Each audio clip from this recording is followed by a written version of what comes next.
Access your free language gifts of the month right now. Here's what you're getting this month.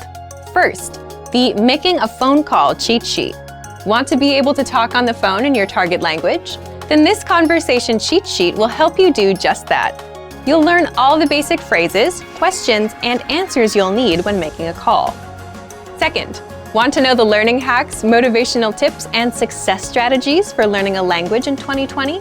Then you'll want this exclusive 52-page ebook. Download it now for free before we take it down. Third, words and phrases for the dentist.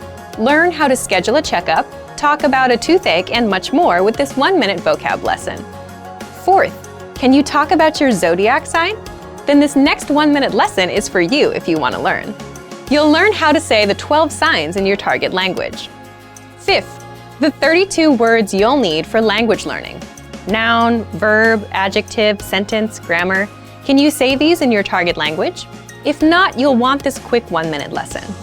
Sixth, free audiobooks for our members only. Unlock our huge library of language learning audiobooks. Save them to your device and listen and learn. They're yours to keep forever. And finally, the deal of the month. If you want to finally master the language with lessons by real teachers and our complete language learning program, take the 12-month challenge and get 12 months of Premium or Premium Plus at up to 45% off. So, to get your gifts and language learning resources, click the link in the description below. Download them right now before they expire. Now, let's take a look at some conversational phrases. Listen to the dialogue. С какво се занимаваш? Аз съм художник. Listen to it again, now with the English translation. С какво се занимаваш? What do you do? Аз съм художник. I'm an artist. First of all, you need to learn how to say, what do you do? That's. С какво се занимаваш? Listen to it again. С какво се занимаваш? С какво се занимаваш? This Bulgarian sentence literally translates into, what are you engaged with? But it means, what do you do in English? Now, how do you answer this question? This is the pattern you'll need. Аз съм. Your occupation. I'm an, your occupation. For example, I'm an artist. Аз съм художник. Аз съм художник.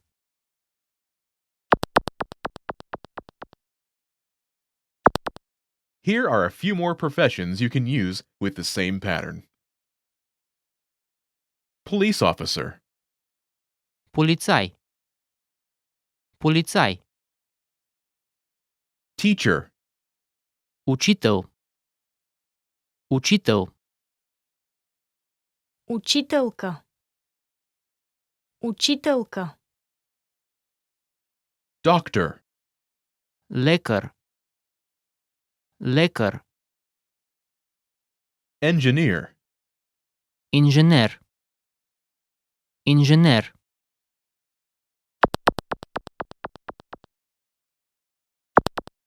Now, listen to some examples. С какво се занимаваш? Аз съм учител. С какво се занимаваш? Аз съм лекар. С какво се занимаваш? Аз съм инженер.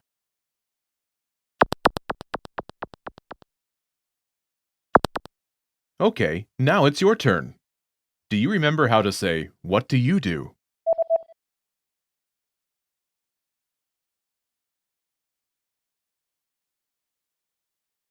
С какво се занимаваш? Imagine you're a doctor. Do you remember how to say, doctor? Лекар. Лекар. Say, I'm a doctor.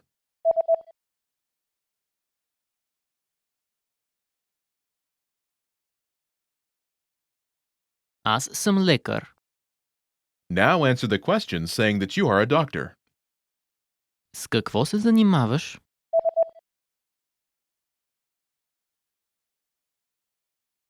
Аз съм лекар. Now, imagine you're a teacher. Do you remember how to say teacher? Учител. Учител. Say, I'm a teacher.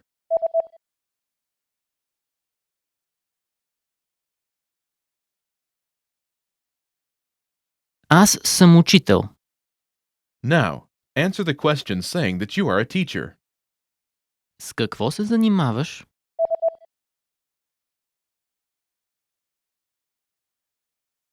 Аз съм учител. Now, imagine you're an engineer. Do you remember how to say engineer? Инженер. Инженер. Say, I'm an engineer.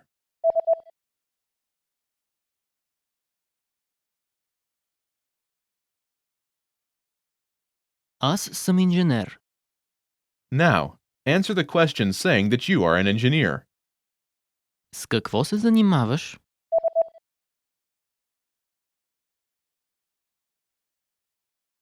Аз съм инженер. Well done! In this lesson, you learn new occupation-related vocabulary and phrases you can use in your everyday life. You are now able to talk about your job like a native speaker. Most people don't like to hear this, but consistent hard work is one of the biggest factors in your language learning success. The course or method you choose makes a difference too. But at the end of the day, you ride or die by the work you put in. The quantity of time spent studying language doesn't necessarily determine the quality of your study. Spending 3 hours a day watching movies doesn't help you learn much if you're not actively engaging with the language. In this video, we'll talk about 3 ways to actively engage your mind while studying a new language. Number 1. Think of your brain as a muscle. You're probably familiar with the phrase, feel the burn, or maybe no pain, no gain. If you've been to your local gym recently, there's a chance you might have heard one of these phrases or seen them plastered on a wall. There's an idea in the world of sports and workouts that the discomfort you feel when running, pumping iron, or doing some other physical activity is what brings results. During a healthy workout, the muscles of the body are affected at a microscopic level. The discomfort you feel is your muscles being pushed to their limit. It's the limit pushing that strengthens your muscles so that over time your performance increases. In the context of language learning, it's helpful to think of your brain as a muscle. Just as we need to push our physical limits when exercising, we also need to push our mental limits when learning a foreign language. Have you ever studied or practiced your target language in a way that left you tired or even exhausted? If so, you've experienced what it's like to push your brain out of its linguistic comfort zone. Number 2. Practice active listening. One of the easiest ways to push your language skills is to practice active listening. Active listening is when you listen to someone speaking your target language and you do your best to understand what you hear. The best way to accomplish this is by using audio that you can't completely understand on the first listen. Preferably, you want to use audio that has subtitles or transcripts for you to double-check your understanding after you listen to it. You can use movies, YouTube clips, or even our language program, which has very useful transcripts for each lesson. During a practice session, you should listen to the audio several times. The first time around, it's okay if little to no words stick out to you. Simply make a mental note of any words or sounds you recognize. The second time you listen, you're likely to recognize a little more than you did the previous time. Expect similar results with your third or even fourth time listening. After you've hit the ceiling of words you can decipher, go ahead and look at the language subtitles or transcripts. Listen to the audio again, reading along with the text. Odds are that you will see words in the text you know but didn't hear correctly. You're also likely to encounter words that are new to you completely. As you play back the audio and read along, try to guess what these words mean from the context of the words around them. After you've read along a couple times, feel free to look up the remaining unfamiliar words in a dictionary or translator app. This active listening exercise routine is a great way to increase your listening and comprehension skills while picking up some new vocabulary along the way. It also allows you to learn new words in context, which itself is a powerful method to help you retain what you study. Number 3. Practicing with native speakers. Practicing with native speakers is the epitome of pushing your language skills. Using what you know to communicate in real time is where the rubber really meets the road.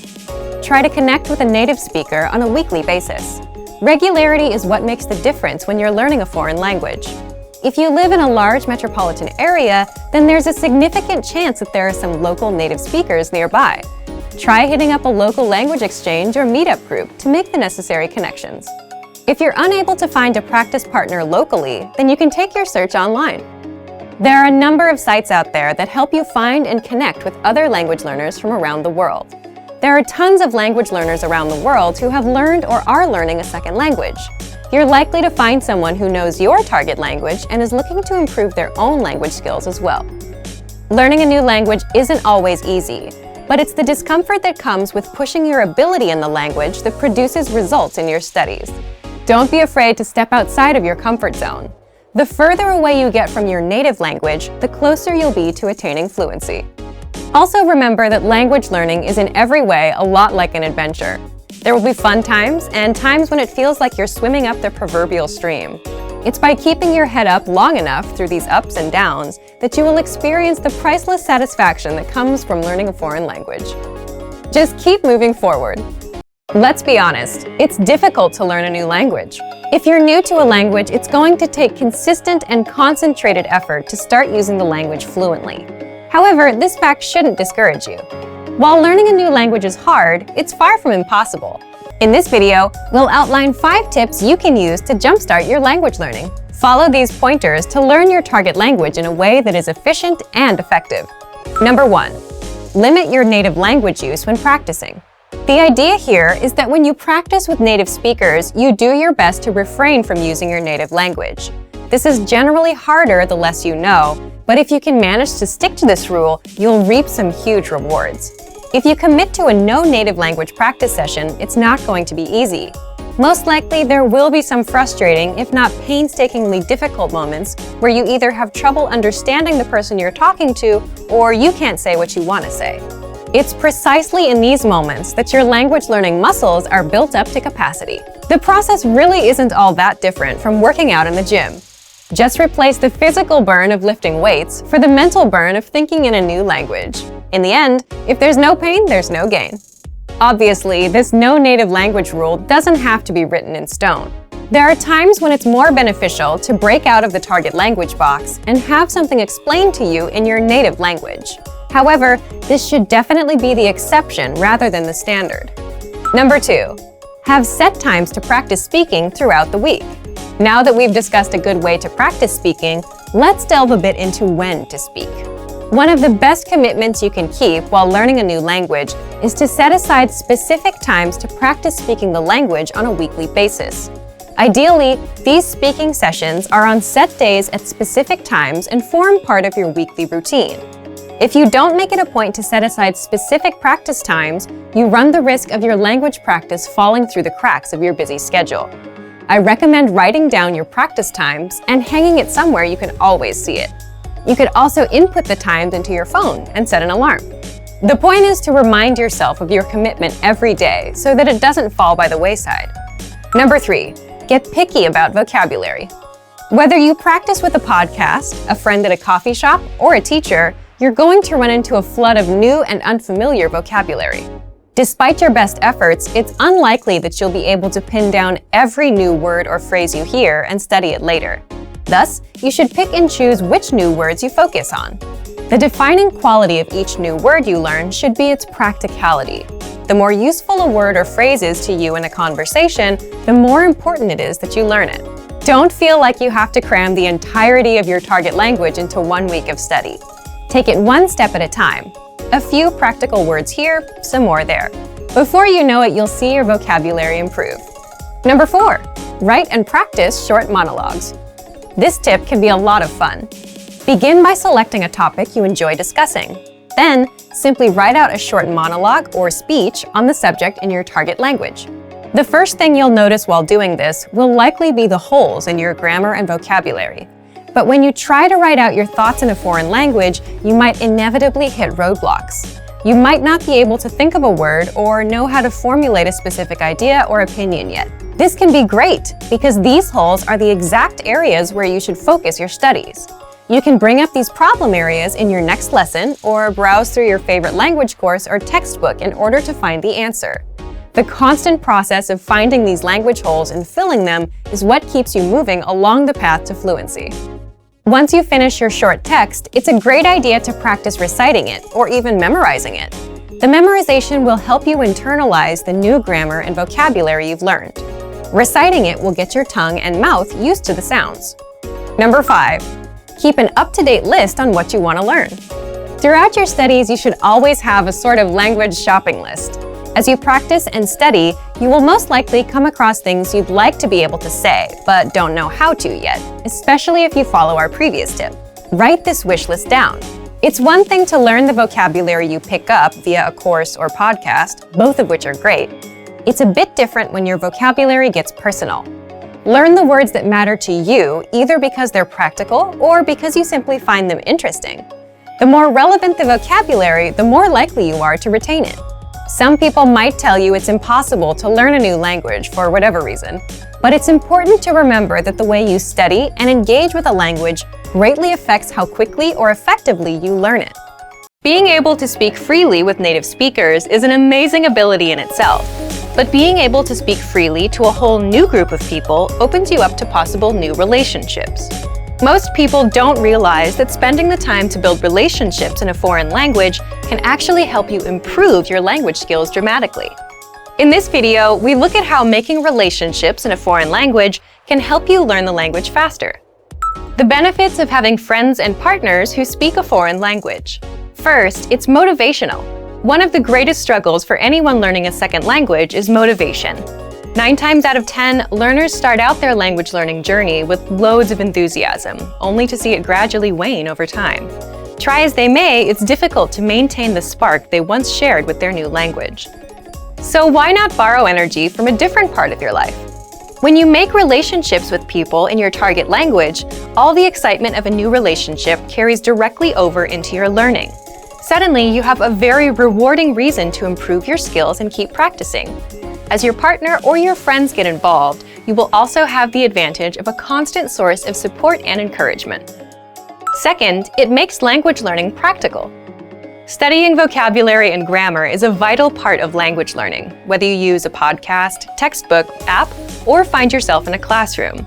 However, as great as studying is, a language really only starts to come alive once you start using it in everyday life. There's a huge difference between a scripted conversation in a lesson plan and a real-life conversation with a native speaker. Building relationships with native speakers will give you the chance to talk in your target language often. Furthermore, it will be in a way that feels natural. You'll learn the words in the context, which is hugely important. Third, it's fun. One of the greatest benefits is that it allows you to practice without having it feel like practice. Oftentimes, you'll find yourself so wrapped up in the conversation that you forget you're using a foreign language. This takes a lot of the pressure off and helps you focus on communication over trying to speak absolutely perfectly. You also get to learn about a whole new culture from your partner or friends, so you're not only learning language skills, but also about the cultures that surround your target language. The risks of having friends and partners who speak a foreign language. First, it's easy to miscommunicate. When it comes to relationships, humans can easily misunderstand each other. So it can be hard when building relationships in your target language when you or your partner's lack of ability in each other's respective native tongue can lead to miscommunications that would otherwise be avoidable. Depending on the language you're speaking, a simple mistranslation or mispronounced word can drastically change the meaning of a sentence. As long as you can afford each other some extra patience and the benefit of the doubt, then you should be able to overcome this pitfall. Second, your language skills could suffer if your relationships don't work out. If all your language practice is wrapped up in one person and your relationship with that person doesn't work out, then your language learning could take a big hit. So it's best not to put all your hopes for language growth on one area, relationship or otherwise. You don't want to risk losing motivation, so try to find it in many different areas. An idea for building relationships in a foreign language. Make games out of getting to know one another. Sometimes, opening up in any new friendship or partnership can be hard. Add in the added struggle of a new language, and it can feel impossible to share your true feelings with others. So instead of trying to take first interactions so seriously and talking about the usual things like the weather or work, try to ask new, interesting questions. Try to figure out what the other person's hobbies are without asking directly, or what kind of job they have. This will give you a chance to stretch your language skills in a new way, and you'll probably get some funny answers out of it too. Being comfortable being silly or making language mistakes is a great way to bond with someone, even if you've just met. Relationships in a foreign language have a lot more benefits to offer than drawbacks. Don't be scared to open up to people and make mistakes. Hey everyone, welcome to the Monthly Review, the monthly show on language learning. How to finally learn language in 2020, your New Year's resolution solution. Today you're going to learn 1. 3 reasons most goals fail, 2. The 3 rules for successful goal setting, and 3. We're going to set you up with your first language goal for 2020. So, if you've failed with your goals or New Year's resolutions before, then this lesson is for you. You'll be able to finally learn your target language, make measurable progress, and reach every goal you set. But first, listen up. Here are this month's new lessons and resources. First, the Making a Phone Call cheat sheet. Want to be able to talk on the phone in your target language? Then this conversation cheat sheet will help you do just that. You'll learn all the basic phrases, questions, and answers you'll need when making a phone call. Second, want to know the learning hacks, motivational tips, and success strategies for learning a language in 2020? Then you'll want this exclusive 52-page ebook. Download it now for free before we take it down. Third, words and phrases for the dentist. Learn how to schedule a checkup, talk about a toothache, and much more with this 1-minute vocab lesson. Fourth, can you talk about your zodiac sign? If not, then this next 1-minute lesson is for you. You'll learn how to say the 12 signs in your target language. Fifth, the 32 words you need for language learning. Noun, verb, adjective, sentence, grammar. Can you say these in your target language? If not, you'll want this quick 1-minute lesson. To get your free resources, click the link in the description below right now. They're yours to keep forever.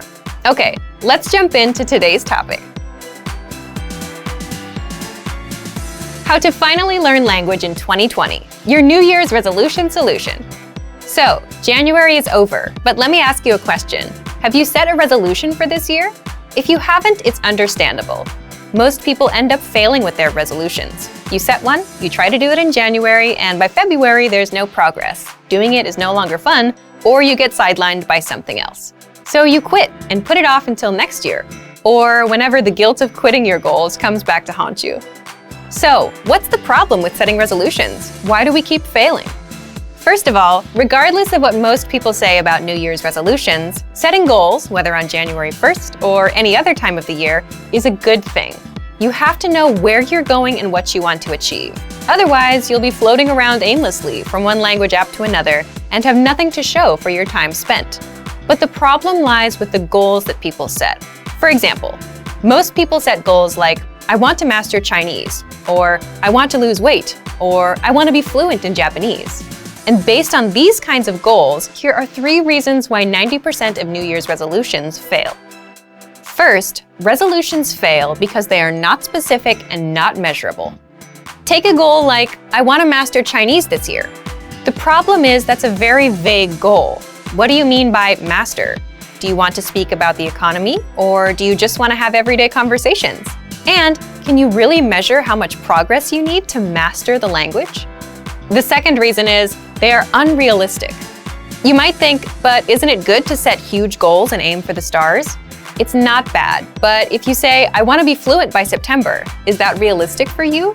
Are you ready to commit yourself to nothing but language learning, 6 to 8 hours a day non-stop? The answer is no for most people. The third one is there's no action plan. The problem is you'll still fail even with a specific and realistic goal if you don't know when and how you're going to do it. For example, when will you study?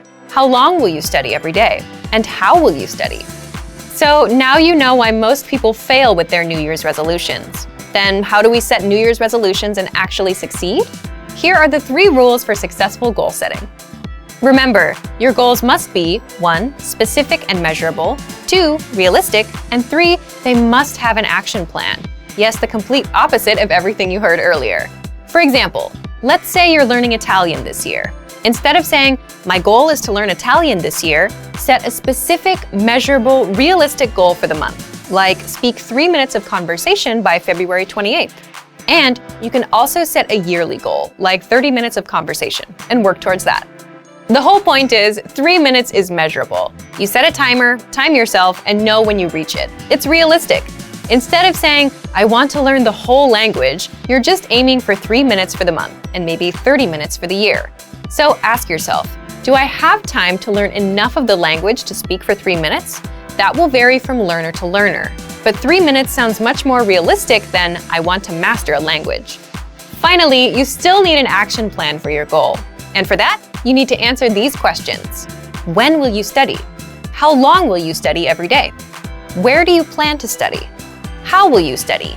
What is your study schedule? This is the most important part because this tells you when and how to study. If you don't answer these questions, you'll have no idea what to do and you'll quit because you have no routine to stick to. So for example, when will you study? I'll study at 9 p.m. on weekdays. How long will you study every day? I'll study for 20 minutes. Where do you plan to study?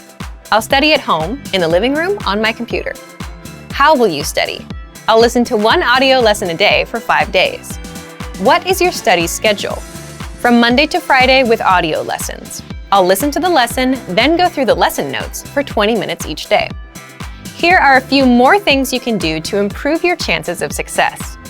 Reward yourself after hitting a goal.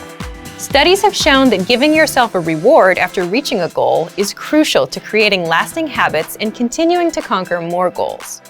Write down your small, measurable goal and put it somewhere you'll see it often.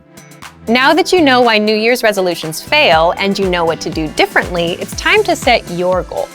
So thank you for watching this episode of Monthly Review. See you next time. Bye! Great work! Here's a reward. Speed up your language learning with our PDF lessons. Get all of our best PDF cheat sheets and ebooks for free. Just click the link in the description.